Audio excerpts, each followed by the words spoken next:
Hi, you're here at Supermassive Games. We're about to do a playthrough of Hidden Agenda, which is part of the Playlink range of games. I'm Will Doyle, I'm the game director on the project. And I'm Jez Harris, the senior producer. So in Hidden Agenda we've got two modes, story mode and competitive mode. We have up to 6 players. How well do you know your friends? Choose wisely. Life and death decisions will be in their hands. So this is what we call trust questions. So the game challenges you at different points to identify who among your friends is the coolest under pressure, the quickest thinking. There's a whole lot of different questions as we go. And then as you'll see later in the game, the player we choose is given an executive decision on one of the key choices in the game. So we'll see who's come out here. And it's Monica. So in story mode, we're just playing the game for kicks, really. We wanted to get an experience that is a bit like a sort of movie night with a bunch of friends. You're just playing through the story, enjoying it for its own sake.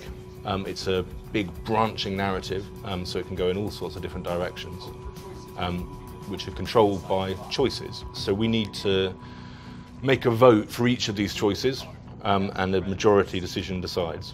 We really want to seize control. We can use a takeover. Tap the takeover button during a choice to take control. So to make the decisions, you just simply swipe on your phone. We wanted to make the game as easy to control for anyone, really. So everybody knows how to use a phone, and we spent a lot of time just making sure that the interactions are as simple as possible. So in this is a search, so we have to try and find clues in the world, and we do that just by moving our pointers around and looking for the clues that we can see at the top of the screen. It's really him.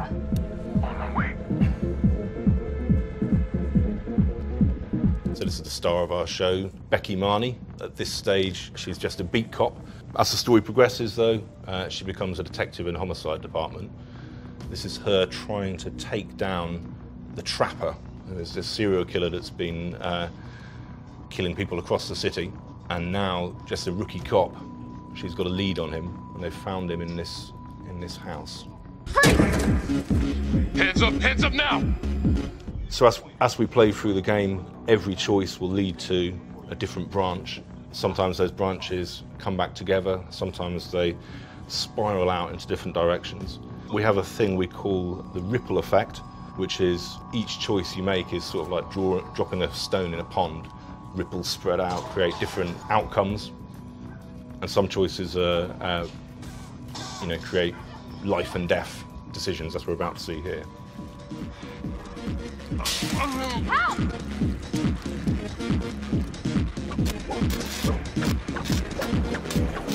Okay, this decision is down to the friend you chose as coolest under pressure.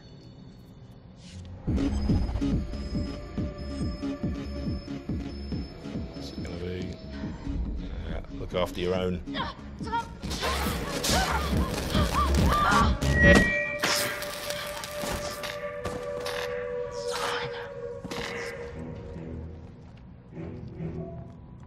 And so that's a fairly momentous decision you have to make there, and that itself has a big effect later on in the game, how you deal with that dilemma.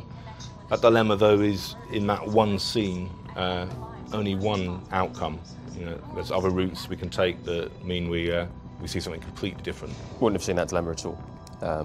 And likewise with the shooting. Shooting is about a group decision again, so it's combat. It's up to the entire group to say, yes, you know what, we're going to pull the trigger on this guy. And if you don't all pull the trigger, then you'll go down a different branch because you won't have shot, and something else will play out entirely.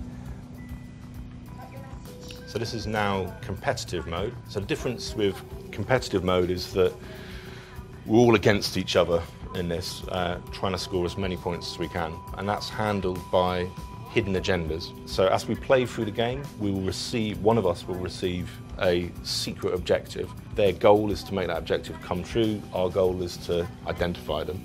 If we can identify them, we'll score points. If they make their agenda come true, they'll score points too. You've got 5 minutes. Miss Graves, I did not kill anybody.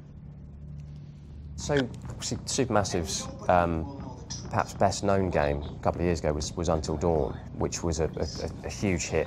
It was a horror game, kind of interactive drama, very cinematic and high production values and all the things that you know about it already. And when Sony started talking to us about the PlayLink initiative, it felt like a fairly great fit for the stuff that we were wanting to do anyway, which was more of a sort of a social interactive fiction style thing. So we've been kind of looking at slightly shorter games and this notion of a movie night that people can play together and kind of shouting at each other and trying to convince each other which way to go. Garrick using his card there is showing his hand, but you can never be completely sure because it's also he can try and put the blame onto himself even if he hasn't got it.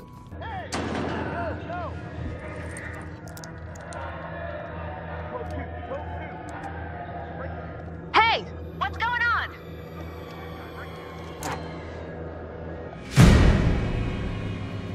We tried to get something where the scoring for this game is really, really simple.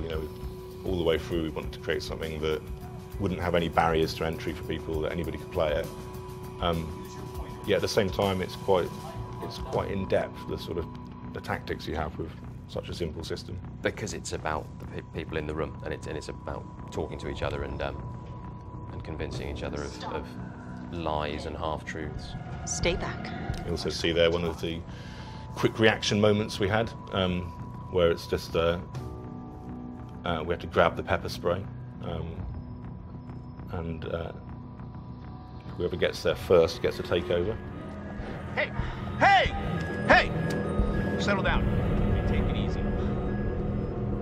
We've managed to kind of craft a story that can go in all sorts of different directions. So there's a lot of just natural replayability in it. Whether you're just sitting around this story mode and want to see a different ending, or in competitive mode, just seeing where the hidden agendas take you. And trying to beat one another. That's it. It is a competitive game. That's Garrick. So now we've identified who's got it. Or we think who's got it. If we all think that it's Garrick, our goal now is just to stop him. So we need to see how he behaves when the critical choices come up. This is it, guys. Let's resolve the hidden agenda.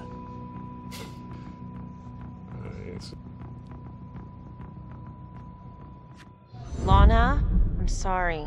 It's thin soup. You're on your own here, so go to the judge and see what he says. Please, Felicity. I'll talk to the police about Adam Jones. Maybe they'll find something, I don't know. But that's all I can do. Thank you. Monica. Unlucky. You weren't identified, but you couldn't complete your agenda. So as we play through the game, we get kind of more hidden agendas coming up. In each time, it's not always the same hidden agenda, so we don't know always what the goal is going to be. It'll be different all the time, and it's kind of back-to-back hidden agendas all the way through the game. So there you go. Thanks for watching. I hope you enjoyed it, and keep an eye out for hidden agenda coming soon. For the players.